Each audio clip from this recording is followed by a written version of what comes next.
Hello আমার প্রিয় বন্ধুরা, তোমরা সবাই কেমন আছো? আশা করছি সকলেই অনেক অনেক ভালো আছো। তো বন্ধুরা, আমি সৌরভ পাশের বাড়ি লিমা কাকিমাকে নিজের মায়ের আসনে বসিয়েছিলাম। আমি প্রায় রাতেই তার পাশে গিয়ে ঘুমাতাম, এই ভেবে যে আমি থাকলে হয়তো তিনি একা ভয় পাবেন না। কিন্তু সেই রাতের ঘটনায় আমার বোধশক্তির লোপ পেয়েছিল। কারণ মাঝরাতে রিমা কাকিমা আমার হাতটা নিয়ে তার শরীরের এমন এক অংশে বলাতে শুরু করলেন যে শেষ বর্ষের নেশায় আমি ভুলে গিয়েছিলাম তিনি আমার মা তুল্য কাকিমা। এরপর তিনি আমার কানের কাছে মুখ এনে ফিসফিস করে বললেন, সৌরভ, শুধু একবার। আমি তখন সেই নেশায় ভন হয়ে সবকিছু ভুলে গিয়ে কাকিমাকে আসলে আমি আর বিশাল এক কলেজ-এ পড়তাম এবং বিশালের মা অর্থাৎ রীতা কাকিমার সঙ্গে আমার বাবা মায়ের সম্পর্ক ছিল অত্যন্ত গভীর। সেই সূত্রে ধরে আমি আর বিশাল খুব ভালো বন্ধুতে পরিণত হয়েছিলাম। আমরা দুজনে প্রায় সারাদিন একসাথেই কাটতাম। এমনকি আমাদের বাড়িতে কোনোদিন ভালো কিছু রান্না হলে বিশাল আর রীতা কাকিমা প্রায় আমাদের বাড়িতে খেতে আসতেন এবং আমরাও অনেক সময় তাদের বাড়িতে একসাথে খাওয়া দাওয়া করতাম। আমাদের দুই পরিবারের মধ্যে এতটাই ভালোবাসার বিশ্বাস ছিল যে আমার মা যখন 10 দিনের জন্য তীর্থে যেতেন তখন আমাকে বিশালের বাড়িতে রেখে যেতেন। সত্যি বলতে আমার বাবা মা প্রায় প্রতিবছরই তীর্থযাত্রায় যেতেন, কিন্তু এবারের যাত্রায় রীতা কাকিমার খুব ইচ্ছা থাকবে সত্ত্বেও তিনি বাবা মায়ের সঙ্গে গেলেন না। তিনি বলেছিলেন, আমিও যদি ছেলে দুটোকে রেখে তীর্থে চলে যাই তাহলে এদেরকে সামলাবে। এরা তো নিজেরা রান্না করেও খেতে জানে না। দুজনকে একা ঘরে রেখে গেলে ফিরে এসে দেখ যে তারা নিশ্চয়ই কোনো অঘটন ঘটিয়ে বসে আছে। এই বলে রীতা কাকিমা আমার বাবা মাকে তীর্থযাত্রায় পাঠিয়ে দিলেন, কিন্তু নিজে আমাদের দেখাশোনার জন্য বাড়িতেই থেকে গেলেন। এদিকে বিশালের বাবা অনেক আগেই মারা গিয়েছিলেন এবং রীতা কাকিমা একাই বিশালকে বড় করে তুলছিলেন। স্বামী মারা যাবার পরে রীতা কাকিমা কিন্তু বেশ আধুনিকা ছিলেন এবং দেখতেও তিনি ছিলেন অসামান্য সুন্দরী।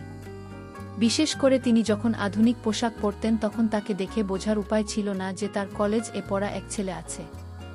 রীতা কাকিমা যখনই একটু সাজগোজ করতেন তখনই আমাকে জিজ্ঞেস করতেন, দেখো তো আকাশ, আমাকে কেমন লাগছে। আমিও তাকে নিজের কাকিমা ভেবে তার সৌন্দর্যের অনেক প্রশংসা করতাম এবং মাঝে মাঝে বলতাম কোনো রঙের পোশাকে তাকে বেশি মানায়। আমার মুখে নিজের রূপের প্রশংসা শুনে রীতা কাকিমা প্রায় খুব খুশি হয়ে আমাকে জড়িয়ে ধরতেন। আমি বিষয়টাকে খুবই স্বাভাবিকভাবেই নিতাম, কারণ তিনি যখন আমাকে জড়িয়ে ধরতেন আমিও তাকে মায়ের মতো নিয়ে আপন মনে করে আগলে নিতাম। কিন্তু আমি স্বপ্নেও কল্পনা করতে পারিনি যে তার মনের গভীরে আমাকে নিয়ে এমন নোংরা চিন্তা ছিল। এরপর আমার বাবা মা যখন তীর্থযাত্রায় চলে গেলেন আমি নিজের বাড়িতে তালা দিয়ে বিশালের বাড়িতে চলে গেলাম, কারণ আমাদের বাড়ি দুইটা ছিল একেবারে লাগোয়া। আমাদের বাড়ি এতটাই কাছাকাছি ছিল যে আমার ঘরে জানলা দিয়ে বিশালের ঘরটা পরিষ্কার দেখা যেত। সেদিন আমার বাবা মা যখন তীর্থের উদ্দেশ্যে রওনা হলেন তখন রীতা কাকিমা তাদের বলেছিলেন, দাদা ও বৌদি, আপনার একদম চিন্তা করবেন না, আকাশ আমার কাছে খুব ভালো থাকবে। আর ওরা দুজন যদি আমার কথা না শুনে বা খুব দুষ্টুমি করে তাহলে দুজনের গান ধরে আচ্ছা করে মলে দেব, তাহলে আবার সোজা পথে চলে আসবে। কানমলে দেওয়ার কথা শুনে আমার বাবা মা খুব এসেছিলেন। এরপর তারা তীর্থযাত্রার জন্য বেরিয়ে গেলেন। আমি নিজের ঘরে তালা দিয়ে খুব আনন্দের সঙ্গে বিশালের বাড়িতে চলে গেলাম। সেদিন আমি আর বিশাল মেলে খুব মজা করেছিলাম। রীতা কাকিমা সেদিন রাতে আমার পছন্দের সব খাবার রান্না করেছিলেন। খাওয়া দাওয়ার পর আমি খুব খুশি হয়ে তাকে ধন্যবাদও জানিয়েছিলাম আমার পছন্দের খাবারগুলো রান্না করে খাওয়ানোর জন্য। সেদিন রাতে খাওয়ার পর আমি বিশালের ঘরে শুয়েছিলাম এবং আমরা দুজন অনেক রাত পর্যন্ত মজা করেছিলাম। পরের দিন সকালে আমাদের ঘুম থেকে ওঠার আগেই রীতা কাকিমা প্রায় চিৎকার করে কাঁদতে কাঁদতে আমাদের ঘরে ঢুকলেন এবং নিজের ছেলেকে জড়িয়ে ধরে বললেন, বিশাল, তোকে আজকেই তোর দিদির বাড়ি যেতে হবে। তোর দিদি খুব অসুস্থ, ওর পাশে এখন কেউ নেই যে ওকে ডাক্তারের কাছে নিয়ে যাবে। তোকে আজই রওনা দিতে হবে এবং ওর খেয়াল রাখার জন্য কিছুদিন ওর সাথেই থাকতে হবে। বিশাল তার মায়ের কান্নাকাটি দেখে খুব ঘাবড়ে গিয়ে মাকে জড়িয়ে ধরে বলল, মা, তুমি একদম চিন্তা করো না, আমি এখনই তৈরি হয়ে দিদির বাড়ির জন্য রওনা দিচ্ছি, তুমি ভেবো না, আমি সব ঠিক করে দেব। এই বলে বিশাল সেদিন সকালের নাস্তা সেরেই তার দিদির বাড়ির উদ্দেশ্যে বেরিয়ে পড়ল। এমনকি সেদিন আমি বিশালের সঙ্গে যেতে চেয়েছিলাম, কিন্তু বিশাল আমাকে বলল, আকাশ, তুই যদি আমার সঙ্গে চলে যাস তাহলে মা এখানে একদম একা হয়ে যাবে, তাই তুই মায়ের সঙ্গে এখানেই থাক। আমি গ্রাম থেকে দিদির খবর নিয়ে তাড়াতাড়ি ফিরে আসব। এই সব কিছু যে রীতা কাকিমার একটা পরিকল্পনা ছিল সেটা আমি বা বিশাল কেউই বুঝতে পারিনি। তিনি তো ইচ্ছাকৃতভাবেই বিশালকে কিছুদিন গ্রামের বাড়িতে পাঠিয়ে দিয়েছিলেন, যাতে তিনি আমার সঙ্গে নিজের মনের ইচ্ছেগুলো পূরণ করতে পারেন।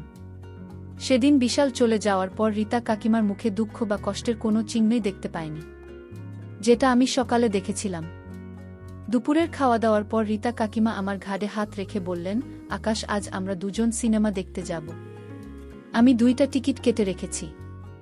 আমি কাকিমার কথা শুনে ভীষণ অবাক হয়েছিলাম, কারণ আজ সকালেই যিনি যেভাবে কান্নাকাটি করছিলেন সেই দুঃখের লেশমাত্র বিশাল যাওয়ার পর তার মুখে ছিল না। বরং বিশাল চলে যাওয়ার পর আমার মনে হচ্ছিল যে তিনি খুব খুশি হয়েছেন। এমনকি তিনি আমার সঙ্গে সিনেমা দেখতে যাওয়ার জন্য আগে থেকেই 2টা টিকিট বুক করে রেখেছিলেন। আমি কিছুই বুঝতে পারছিলাম না যে কাকিমা কেন এমন আচরণ করছেন।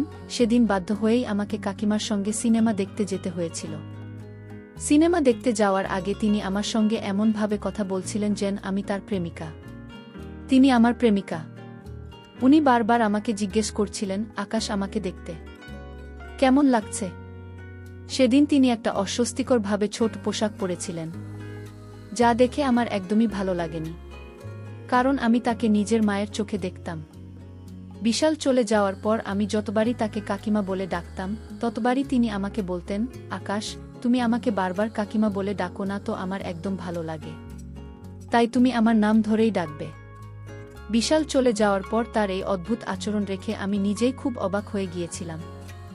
সেদিন সিনেমা দেখে ফিরে আসার পর আমি যখন বিশালের ঘরে ঘুমাতে যাই, তখন রীতা কাকিমা বললেন, আজ আমিও তোমার পাশে এই ঘরে ঘুমোব, আর আমরা দুজন মিলে খুব গল্প করব। আমি কিছুক্ষণ মাথা নিচু করে রইলাম, তারপর বাধ্য হয়েই মাথা নেড়ে হ্যাঁ বললাম। এরপর তিনি যখন আমার পাশে এসে শুলেন, তখন আমার মোটেও ভালো লাগছিল না, কারণ তিনি একটি অশালীন পোশাক পরে আমার ঘরে ঘুমাতে এসেছিলেন। তখন আমি কাকিমাকে বললাম, কাকিমা, আপনি বিছানাতে ঘুমান, আমি সোফাতে শুয়ে পড়ছি। কাকিমা তখন আমার হাত ধরে বললেন, আরে আকাশ, তুমি সোফাতে কেন ঘুমাবে? এত বড় বিছানা থাকতে, এসো আমরা দুজনেই এই বিছানাতে ঘুমাই, কোনো অসুবিধা হবে না। তারপর কাকিমার কথা শুনে আমি বিছানার এক কোণায় সরে গিয়ে অন্যদিকে মুখ ফিরিয়ে চাদর গায়ে দিয়ে চুপচাপ শুইয়ে পড়লাম। মাঝরাতে আমার মনে হলো আমার চাদরের উপর দিয়ে কেউ যেন হাত বোলাচ্ছে। চোখ খুলে দেখি রীতা কাকিমা আমাকে জড়িয়ে ধরে আছেন। তারপর তিনি কাঁদতে কাঁদতে আমাকে বললেন, আকাশ, আমার ভীষণ ভয় লাগছে, আমি খুব বাজে একটা স্বপ্ন দেখেছি, তাই তুমিও আমাকে জড়িয়ে ধরে থাকো, দয়া করে আমাকে নিজের থেকে দূরে সরিয়ে দিও না। এই জন্যই তো আমার ছেলে বিশাল তোমাকে নিজের সঙ্গে নিয়ে যায়নি, কারণ বিশাল খুব ভালো করে জানে যে আমি রাতে খুব ভয় পাই, আর এই কারণেই আমি তোমার সঙ্গে এই ঘরে ঘুমোতে এসেছি। আমি তখনও চুপচাপ সবকিছু সহ্য করে যাচ্ছিলাম, শুধুমাত্র তার চোখের জল দেখে, কিন্তু আমি ঘুণাক্ষরেও টের পাইনি যে তার ওই চোখের জলও ছিল এক নিখুঁত অভিনয়। পরের দিন সকালবেলা রীতা কাকিমার আচরণ দেখে আমার আর কিছুই বুঝতে বাকি রইল না যে তিনি আমার থেকে কি চাইছেন। পরের দিন দুপুরবেলা উনি স্নান করে একটা পাতলা ও প্রায় স্বচ্ছ পিঠ কাটা নাইটি পরলেন। তারপর খুব জোরে জোরে আমার নাম ধরে নিজের ঘরে ডাকলেন।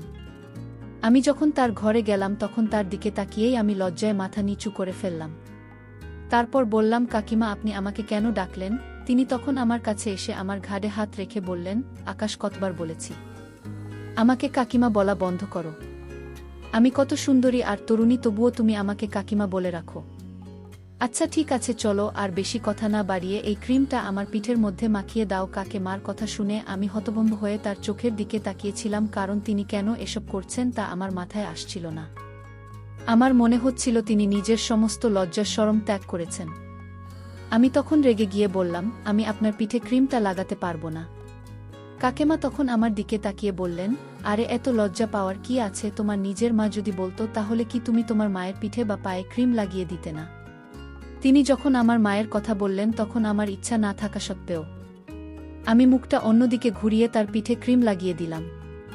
কিন্তু সেদিন রাতে কাকিমা যখন আবার আমার ঘরে ঘুমতে এলেন, তখন তিনি তার সব সীমা অতিক্রম করে গেলেন।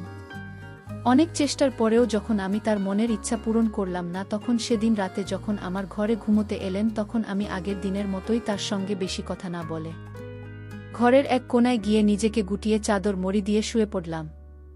তারপর হঠাৎ করে মাঝ রাতে রীতা কাকিমা আমাদের জড়িয়ে ধরে আমার হাতটি তার শরীরের এক বিশেষ জায়গা রাখলেন আর বললেন, আকাশ, শুধু একবার, আমি আর নিজেকে ধরে রাখতে পারছি না, আমি তখন প্রচণ্ড রেগে গিয়ে তাকে নিজের থেকে দূরে সরিয়ে দিয়ে বললাম, এবার যথেষ্ট হয়েছে।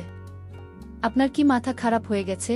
আমি গত কয়েকদিন ধরে আপনার সমস্ত অসভ্যতা সহ্য করছি, কিন্তু আর না, আমি আপনাকে মায়ের সম্মান দিয়েছি, আর আপনি আমার সাথে আপনার লজ্জা করে না?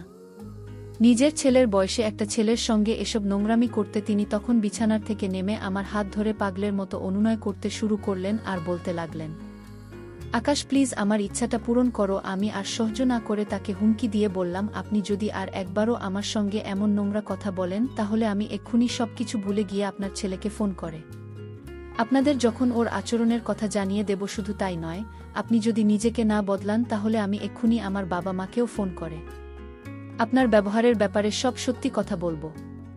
আপনি একবার ভেবে দেখেছেন বিশাল যখন আপনার ব্যাপারে সবকিছু জানবে তখন সে আপনাকে কতটা ঘৃণা করবে, ঠিক যেমনটা আমি এখন করছি। কেন আপনি আমার সঙ্গে এমন করলেন? আমার কথাগুলো শোনার পর তিনি বুঝতে পারলেন যে কিছুক্ষণের ভোগ আর লালসা পূরণ করার জন্য তিনি সবকিছুই শেষ করে ফেলতেন। তখন তিনি আমার কাছে ক্ষমা চেয়ে বললেন, আসলে আকাশ, তুমি অনেক তরুণ আর দেখতেও খুব আকর্ষণীয়, তাই আমি ভেবেছিলাম আমার সৌন্দর্যের জালে তোমাকে ফাঁসিয়ে নিজের ভোগ আর লালসা মেটাবো।